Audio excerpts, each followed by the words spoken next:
Good afternoon, everybody. This is Fletch from FletchesCards.com, back with another quick video. Just wanted to talk to you guys. The video I shot the other day about PSA and what it's going to cost and what Rudy had to say about it. Forget about the whole video. The one of you that watched it, just forget it. There's no reason to even talk about it, think about it. PSA has now come out and said they have a 10 million card backlog, fuckery, whatever it is that you want to call it. They're 10 million cards behind. Apparently 15 seconds per card just isn't cutting it like it used to, just doesn't go as far as it used to. I don't know, guys. I have no idea. So everything that I said about all the value plans, forget about. There are no more value plans with PSA. If you want a card graded, it starts at $80 per card.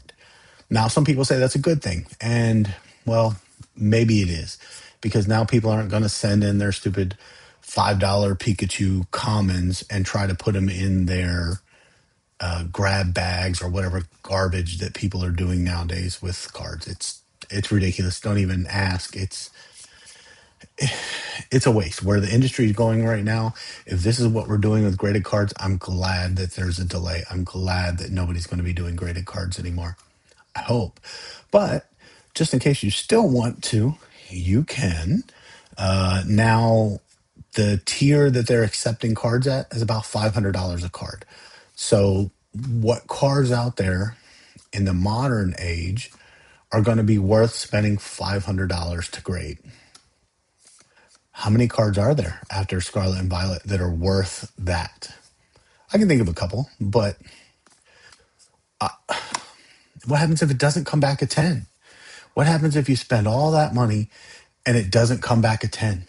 What are you going to do then? What are you going to do when it comes back a 9? And instead of being worth $5,000 for the Charizard, now it's worth $2,000. What are you going to do? How do you get your money back? You're going to have to sell it to one of these grab bag sites, all these bullshit sites. You could try whatever you want, I guess. I guess that's how we're going to make our money these days. Ripping cards is just not the way to go anymore, apparently. I don't know, guys. I don't know. That's my honest statement. I don't know. Why would you go with PSA? Okay, well, it still gives you the most bang for your buck, still has the best value out there. That's true.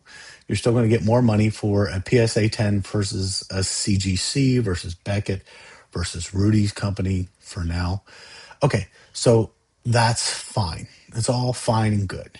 However, the amount of money that you're going to have tied up for, again, forever, as we've already discussed, it's just going to be too much. It's going to be a lot of money, a lot of time. And by the time it comes out, that card price has already dropped anyway.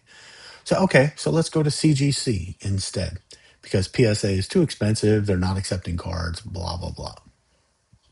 Well, here's the problem with that. CGC just changed their card lead time. They're pretty much at 4 months. Okay, again, what are we going to do here?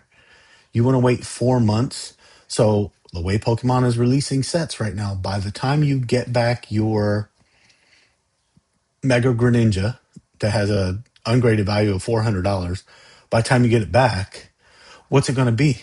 If it's a 10, you'll be okay. If it's not a 10, what are you going to do?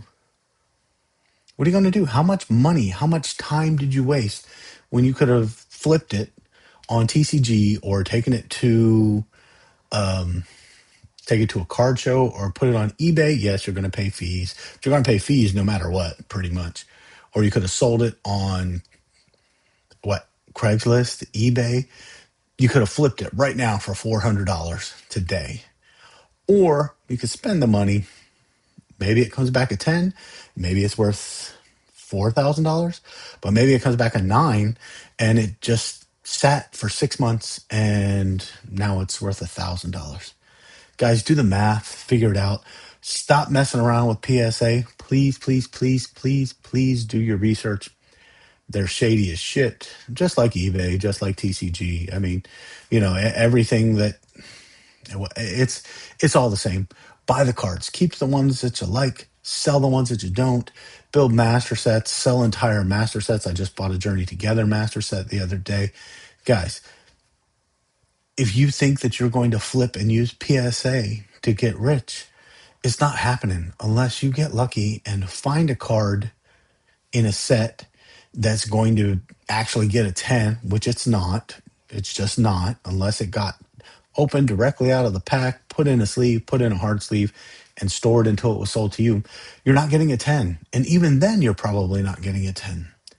I've never got a 10. I've sent tons of cards out to different companies, CGC, Beckett, PSA. 9.5 is the closest I've ever gotten. Cracked a couple, sent them away somewhere else. I'm not going to name names, but Rudy could tell you whose company I used, and still didn't get a 10, and that's okay. But at least I got the subgrades. At least I can explain to you why it's not a 10, something that you're really not going to get at PSA anymore. Anyway, guys, I just want to talk to you real quick. PSA is shit. PSA apparently stands for poop, shit, ass. Stop. Stop using them. Stop sending garbage there for your grab bags. If you have something that's going to be life-changing wealth, by all means, go ahead. Do it. But you're wasting time clogging up the industry, and you're putting out money that you're not going to see back for 6 months. And maybe big money has that. I don't have it. I can't spend $5,000 tying it up for 6 months because guess what? We're 2 months away from the 30th anniversary set, and oh my gosh, there's going to be 30 different Pikachus in that set. But anyway, I'll make a different video on that another time, which, the one person who watches will find out. So, all right, guys, I love you. If you need any cards, tcgplayer.com or fletchescards.com. See you guys later.